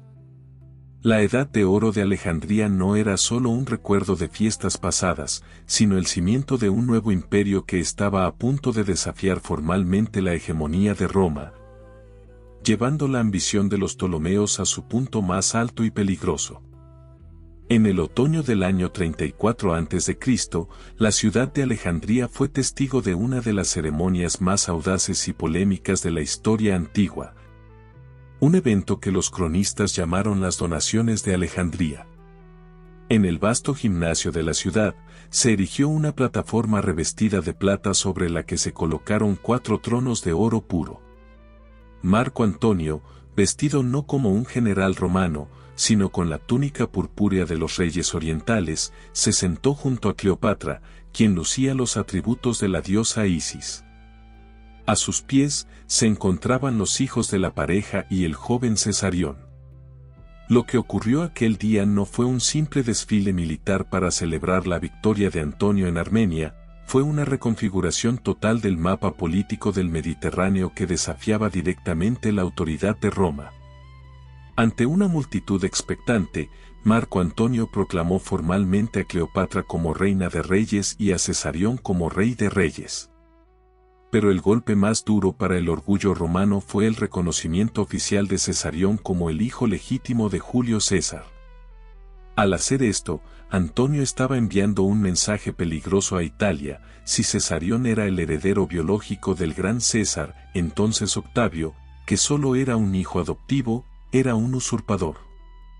Esta declaración era una bomba política diseñada para socavar la posición de Octavio en el Senado y elevar la dinastía de Cleopatra a un nivel de soberanía universal. Pero Antonio fue más allá de las palabras y pasó a los hechos territoriales. En un acto que los romanos consideraron una traición imperdonable, comenzó a repartir las provincias que pertenecían a la República Romana como si fueran su patrimonio personal. A Alejandro Helios, el hijo mayor de la pareja, se le otorgaron los reinos de Armenia, Media y Partía, territorios que ni siquiera habían sido conquistados totalmente. A su hermana gemela, Cleopatra Selene, se le entregó el control de Cirenaica y Libia. Y al más pequeño, Ptolomeo Filadelfo, se le asignaron los territorios de Fenicia, Siria y Cilicia. En la práctica, Antonio estaba desmembrando el imperio que sus propios antepasados habían construido para crear una confederación de reinos orientales bajo el mando de Cleopatra. Para explicar la gravedad de este acto, debemos entender que en Roma la tierra pública era sagrada. Un general no tenía el derecho legal de regalar provincias, solo el Senado y el pueblo romano podían decidir el destino de los territorios conquistados. Al entregar estas tierras a los hijos de una reina extranjera, Antonio estaba rompiendo el pacto fundamental que lo unía a su patria. En las calles de Roma, la noticia de las donaciones de Alejandría fue recibida con una mezcla de incredulidad y furia. Octavio, el joven y calculador rival de Antonio, vio en este evento la oportunidad perfecta que había estado esperando durante años para destruir la reputación de su oponente. Octavio comenzó una campaña de desprestigio sin precedentes. No atacó a Antonio directamente como un enemigo militar, sino que lo presentó ante el público como una víctima. El relato que se difundió por cada rincón de Italia era que Marco Antonio ya no era un hombre libre, sino que había sido hechizado por las artes oscuras y los venenos de la reina egipcia. Octavio afirmaba que Antonio había perdido su virilidad y su juicio, convirtiéndose en un esclavo de los caprichos de Cleopatra. Esta estrategia era brillante porque permitía a los romanos odiar a Cleopatra, la extranjera peligrosa, sin tener que admitir inicialmente que estaban entrando en una nueva y dolorosa guerra civil contra uno de sus propios generales. Cleopatra, por su parte, sabía exactamente lo que estaba haciendo. Las donaciones no eran un capricho de grandeza, sino una estrategia de supervivencia a largo plazo. Ella entendía que la República Romana estaba muriendo y que el futuro pertenecería a quien pudiera controlar los inmensos recursos de Oriente. Al asegurar territorios para sus hijos, estaba construyendo una barrera defensiva alrededor de Egipto y garantizando que su linaje continuaría gobernando incluso si el equilibrio de poder en Roma cambiaba. Ella no quería destruir a Roma, quería que Egipto fuera su socio igualitario, una potencia que no tuviera que suplicar el favor de los senadores. La tensión alcanzó un punto de no retorno cuando Antonio envió un informe oficial al Senado exigiendo que se confirmaran sus donaciones territoriales. El documento fue leído en medio de un silencio sepulcral, seguido de gritos de indignación. Los senadores veían en las acciones de Antonio la sombra de la monarquía absoluta que tanto odiaban. Mientras tanto, en Alejandría, Cleopatra financiaba la construcción de una flota de guerra colosal y acumulaba suministros, consciente de que la diplomacia había terminado. El dardo de las donaciones había dado en el blanco, pero el precio sería una confrontación total que decidiría si el mundo sería gobernado desde las colinas de Roma o desde las orillas del Nilo. El año 34 a.C. se cerró con nubarrones de guerra en el horizonte. Octavio ya no necesitaba inventar excusas, las propias acciones de Antonio y Cleopatra le habían dado el motivo legal y moral para movilizar a Italia. El sueño de una dinastía greco-egipcia que dominara el mundo antiguo estaba en su punto más alto, pero al desafiar al Senado romano de forma tan abierta, Cleopatra había aceptado una apuesta donde el único resultado posible era la gloria total o la destrucción absoluta. La reina de Egipto había lanzado el dado, y ahora el mundo entero esperaba a ver dónde caería, mientras las legiones de Occidente empezaban a afilar sus espadas para la batalla final. Tras el escándalo de las donaciones territoriales en Alejandría, el conflicto entre los dos hombres más poderosos del mundo antiguo dejó de ser una disputa política para convertirse en una guerra de información. Octavio, el joven heredero de César, comprendió que no podía declarar la guerra a Marco Antonio directamente. Hacerlo significaría iniciar una nueva guerra civil, algo que el pueblo romano, agotado por décadas de sangre, no estaba dispuesto a aceptar. Su estrategia fue mucho más astuta y cruel, decidió atacar a Cleopatra. Al convertir a la reina de Egipto en el objetivo principal, Octavio podía presentarse a sí mismo no como un político hambriento de poder, sino como el defensor de las tradiciones, la moral y la supervivencia misma de Roma frente a una amenaza extranjera y exótica. La maquinaria de propaganda que Octavio desplegó en el año 32 a.C. fue una de las más eficaces de la historia. La propaganda es la difusión de información, a menudo falsa o exagerada, con el fin de manipular la opinión de la gente. Octavio utilizó todos los medios a su disposición, discursos en el foro, poemas escritos por los autores más famosos y panfletos que circulaban por los cuarteles militares. El mensaje era siempre el mismo: Marco Antonio había dejado de ser un romano. Según Octavio, el general se había convertido en un esclavo de los placeres orientales, un hombre hechizado por las artes oscuras de una reina que pretendía trasladar la capital del imperio de Roma a Alejandría. Cleopatra fue retratada como una figura monstruosa. En los versos de los poetas afines a Octavio, ella no era una estratega brillante, sino una reina meretriz que utilizaba filtros de amor y venenos para controlar a los hombres. Se difundieron rumores de que ella exigía a sus sirvientes que la adoraran como a una diosa viviente y que planeaba marchar sobre el Capitolio de Roma para destruir sus templos. Esta campaña aprovechaba los prejuicios más profundos de los romanos, su miedo a lo desconocido, su desprecio por las monarquías absolutas y su profunda desconfianza hacia las mujeres con poder político. Para el ciudadano promedio, Cleopatra no era solo una rival de Octavio, era el símbolo de todo lo que podía corromper la sobriedad y la disciplina de la República. El punto de inflexión de esta guerra de sombras ocurrió cuando Octavio realizó un acto sin precedentes y legalmente cuestionable: se apoderó del testamento de Marco Antonio. El documento estaba custodiado por las vírgenes vestales, unas sacerdotisas sagradas cuyo deber era proteger los secretos más importantes de Roma. Octavio entró en el templo, arrebató el testamento y lo leyó ante el Senado. El contenido, real o manipulado por Octavio, fue el golpe final para la reputación de Antonio. En el escrito, Antonio pedía ser enterrado en Alejandría junto a Cleopatra, reconocía oficialmente a Cesarión como hijo de Julio César y confirmaba la entrega de tierras romanas a sus hijos extranjeros. La lectura del testamento provocó una ola de indignación que recorrió toda Italia. Para los romanos, el hecho de que un general quisiera ser enterrado fuera de su patria era la prueba definitiva de que su lealtad ya no pertenecía al Tíber, sino al Nilo. Octavio había logrado lo que parecía imposible: unificar a la opinión pública en contra de su rival. Sin embargo, mantuvo su astuta maniobra hasta el final.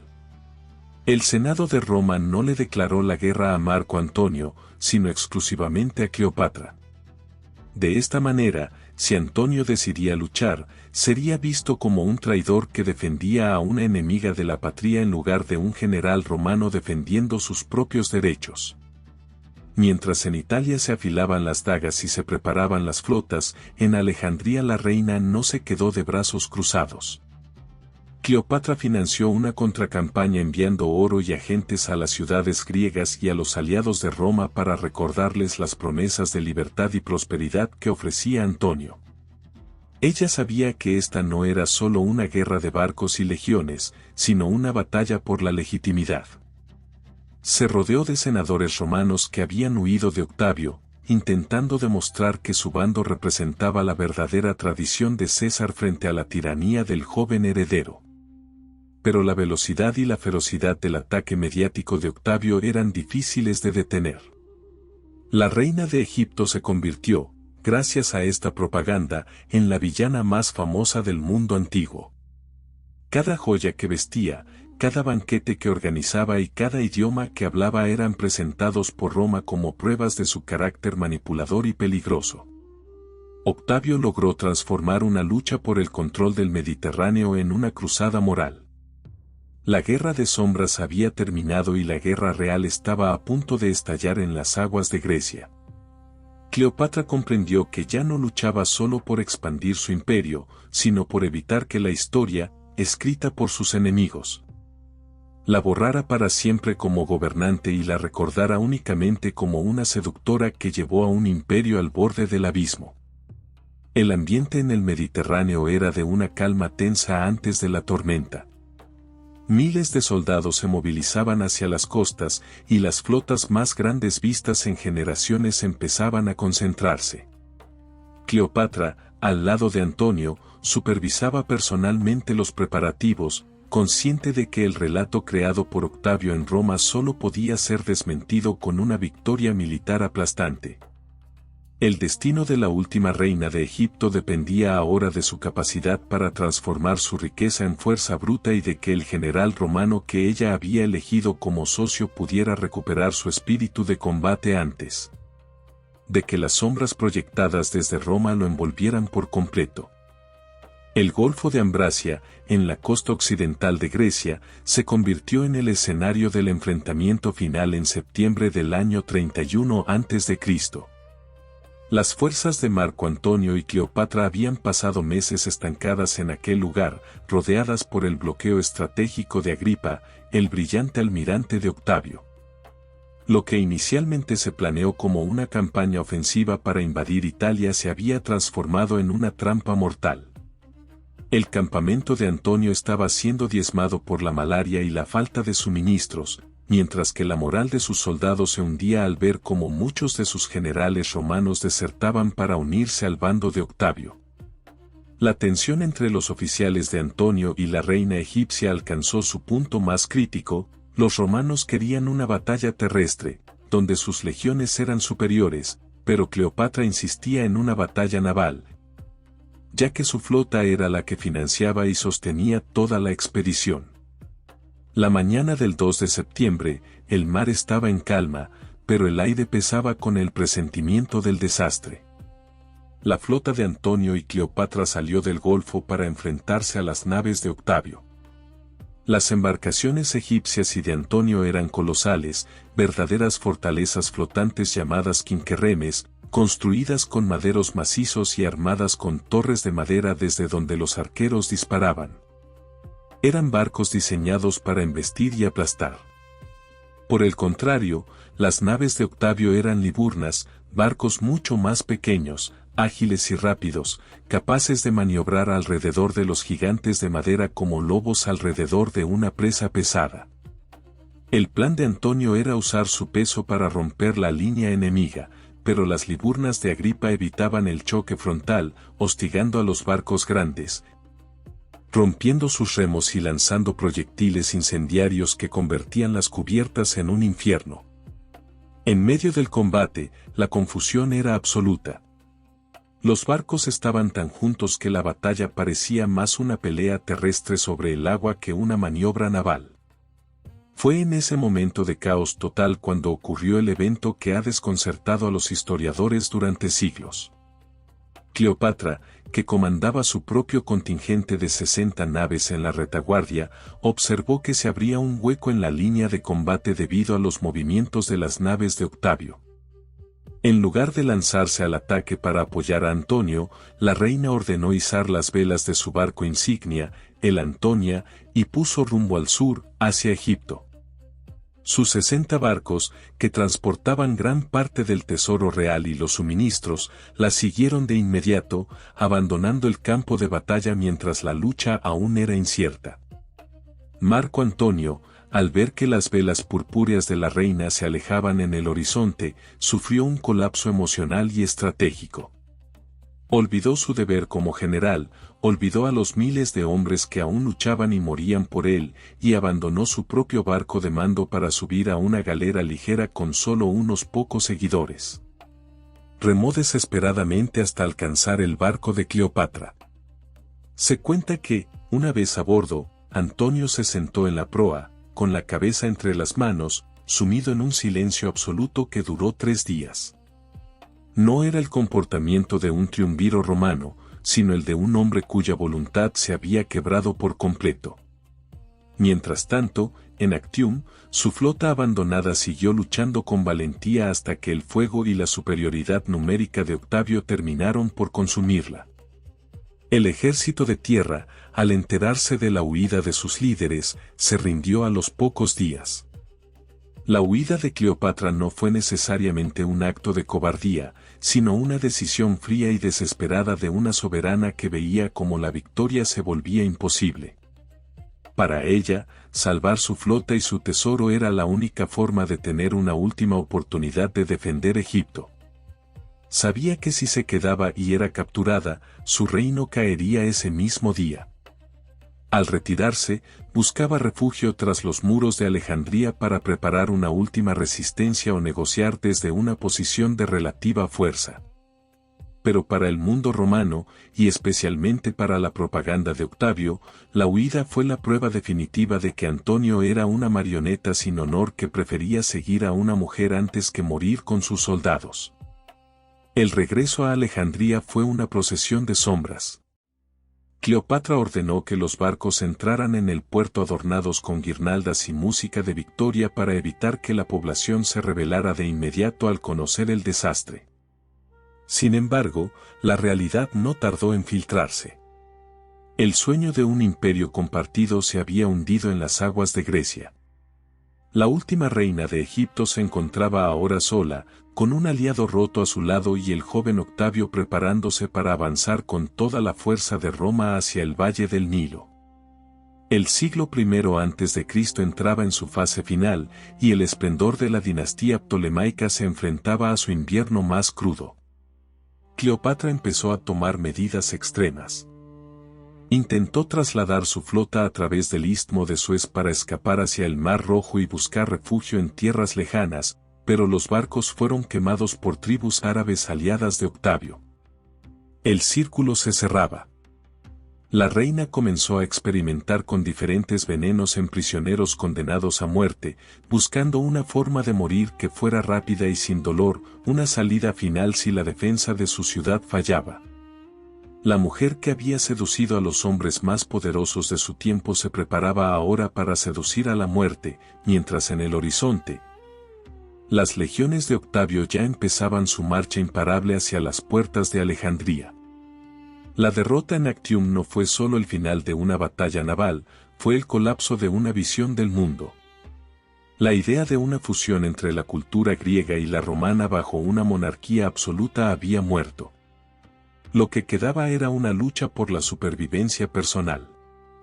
Cleopatra, en la soledad de su palacio, comprendió que el tiempo de los discursos y la diplomacia había pasado.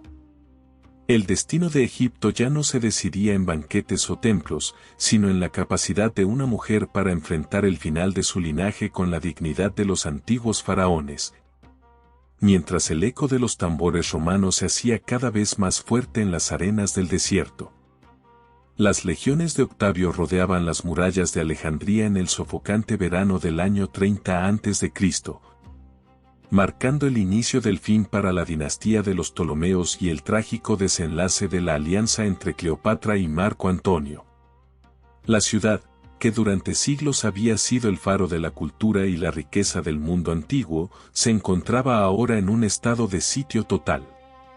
Un sitio es una táctica militar donde un ejército rodea por completo una ciudad, bloqueando todas sus entradas y salidas para rendirla por hambre o agotamiento.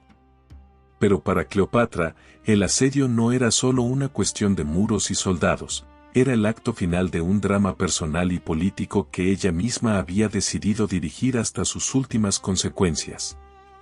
Mientras los barcos de Octavio bloqueaban el puerto y sus tropas avanzaban desde el este y el oeste, la atmósfera dentro del palacio real era de una calma irreal y sombría.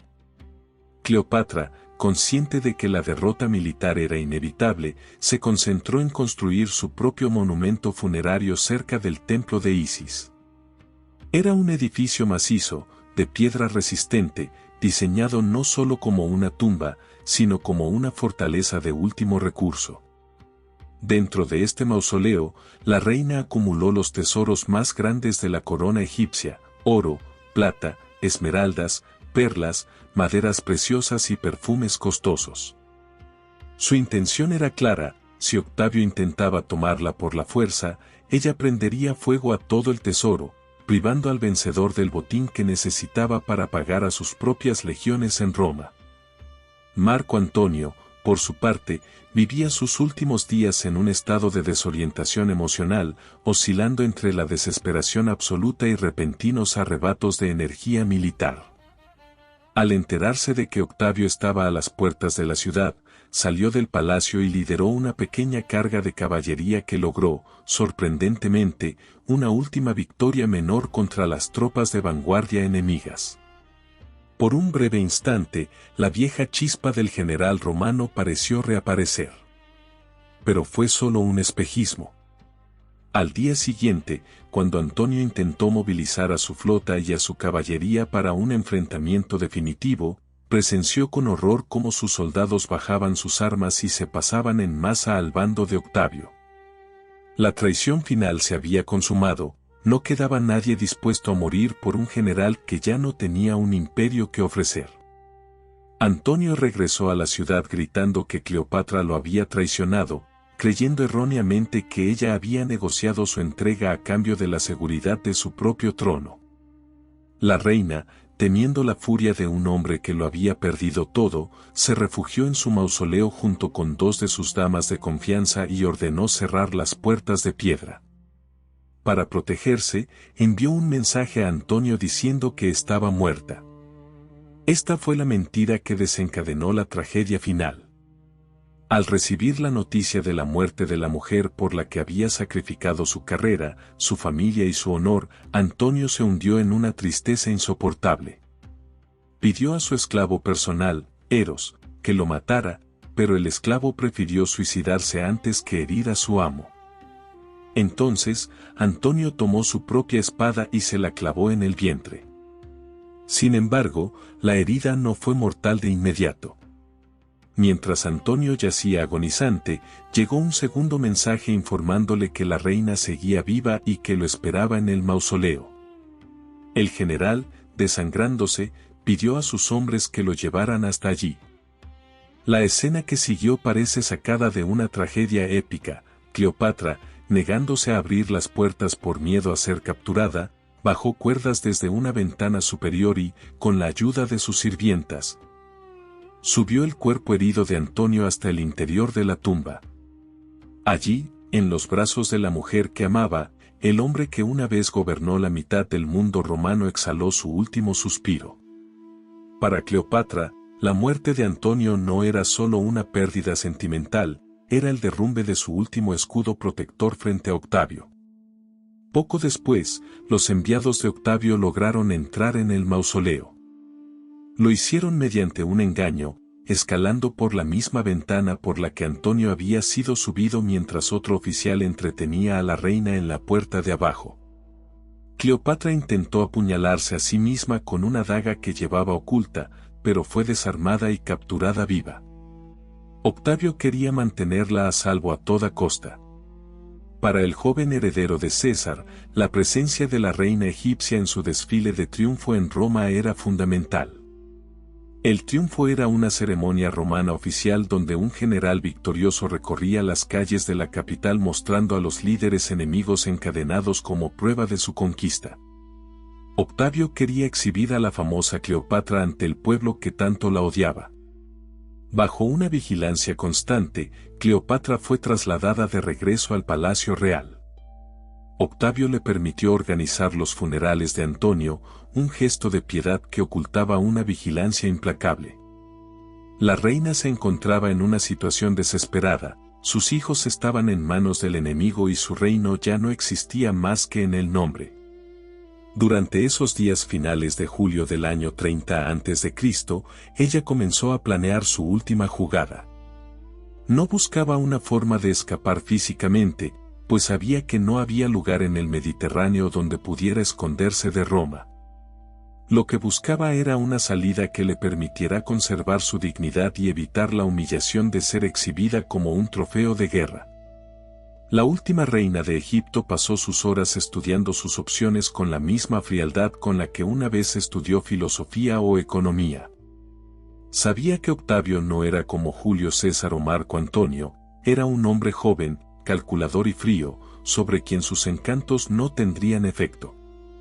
En el silencio de sus aposentos vigilados, comenzó a preparar el escenario para su acto final, consciente de que solo la muerte podría liberarla de las cadenas invisibles que Octavio ya estaba preparando para ella. El asedio de Alejandría había terminado con la victoria de las legiones, pero la batalla por el honor de la última faraona estaba a punto de alcanzar su clímax definitivo.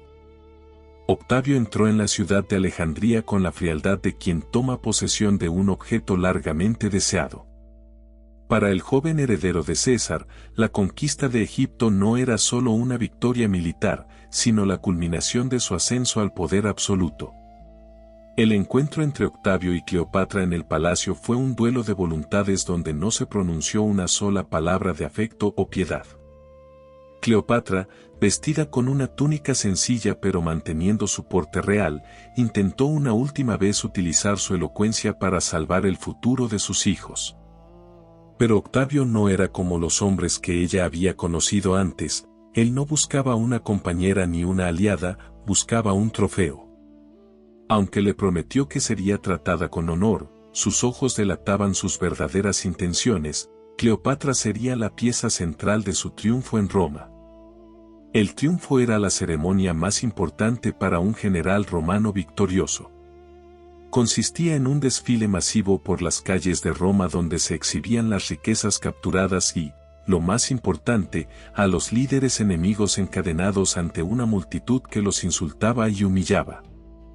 Para una mujer que se consideraba la encarnación de la diosa Isis y que descendía de los generales de Alejandro Magno, la idea de desfilar cargada de cadenas de oro ante la plebe romana era una humillación peor que la muerte. Cleopatra comprendió que su papel en la historia de Octavio ya estaba escrito, y decidió que, si no podía gobernar en vida, dictaría las condiciones de su final. El 12 de agosto del año 30 a.C., Cleopatra solicitó permiso para realizar una última ofrenda en la tumba de Marco Antonio. Tras regresar a sus aposentos, se bañó y se vistió con sus galas más espléndidas, colocándose la diadema real y los atributos de la soberanía egipcia. Organizó un banquete suntuoso, mostrando una calma que desconcertó a sus guardias romanos. Durante la comida, un campesino llegó a las puertas del palacio con una cesta de higos frescos para la reina. Los soldados, tras revisar el contenido y no encontrar armas, permitieron el paso del mensajero. Poco después de recibir la cesta, Cleopatra entregó una carta sellada a un guardia para que se la hiciera llegar a Octavio de inmediato. Cuando Octavio abrió la carta en sus aposentos, leyó una única y desesperada petición, que la reina fuera enterrada junto a Marco Antonio. Comprendiendo de inmediato lo que estaba ocurriendo, envió a sus hombres al palacio a toda carrera, pero ya era demasiado tarde.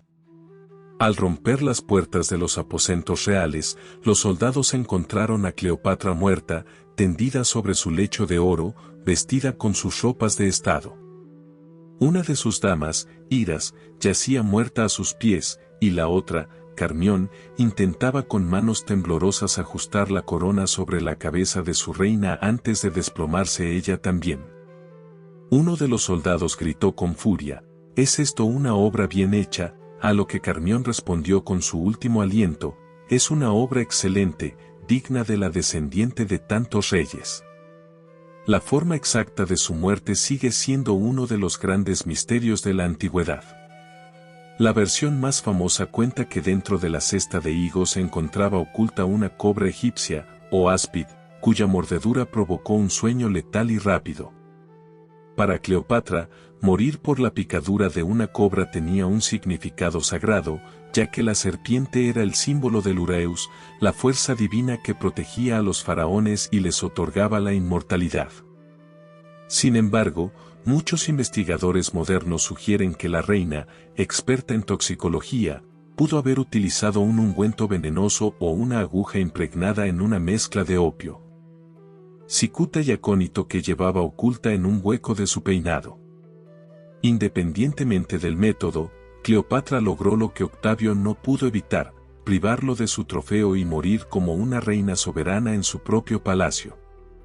La furia de Octavio tras el suicidio se descargó sobre el hijo mayor de la reina, Cesarión. El joven, que representaba una amenaza directa por ser el hijo biológico de Julio César, fue perseguido y ejecutado bajo la famosa frase: «Demasiados Césares no es bueno». Con su muerte, el linaje de los Ptolomeos llegó a su fin de forma violenta. Los hijos que tuvo con Marco Antonio, en cambio, fueron llevados a Roma y criados por Octavia, la viuda de su padre, utilizándolos como muestras de la clemencia del nuevo amo del mundo. Egipto, tras 3000 años de historia independiente y soberanía de los faraones, dejó de existir como reino. En lugar de ser convertida en una provincia romana común, Egipto recibió un estatus especial y único. Octavio, que pronto cambiaría su nombre a Augusto, decidió que el país del Nilo sería su propiedad personal. Ningún senador romano podía entrar en Egipto sin su permiso expreso. El país se convirtió en la caja fuerte y el granero del emperador, suministrando el trigo necesario para alimentar a las masas de Roma y el oro para pagar a las legiones. La administración se volvió extremadamente eficiente y burocrática, diseñada para extraer la máxima riqueza posible hacia la capital imperial. Fue el inicio del Imperio Romano como lo conocemos, construido sobre los cimientos y el tesoro de la última reina egipcia. Cleopatra fue la última gran figura del mundo helenístico. Con su muerte, se cerró el siglo I a.C. y comenzó una nueva era donde el Mediterráneo sería un lago exclusivamente romano. Sin embargo, su derrota militar no significó su desaparición. A través de los siglos, su figura ha sobrevivido a la propaganda de sus enemigos, transformándose en un icono eterno de inteligencia, ambición y resistencia. Ella no fue la víctima pasiva que Roma quiso retratar, sino una estratega que luchó hasta el último segundo por la independencia de su tierra. Al elegir su propia muerte, Cleopatra derrotó a Octavio en el juicio de la historia, asegurándose de que, 2000 años después, el mundo siguiera recordando su nombre no como el de una prisionera, sino como el de la mujer que desafió al poder de Roma y se convirtió en leyenda a las orillas del eterno Nilo.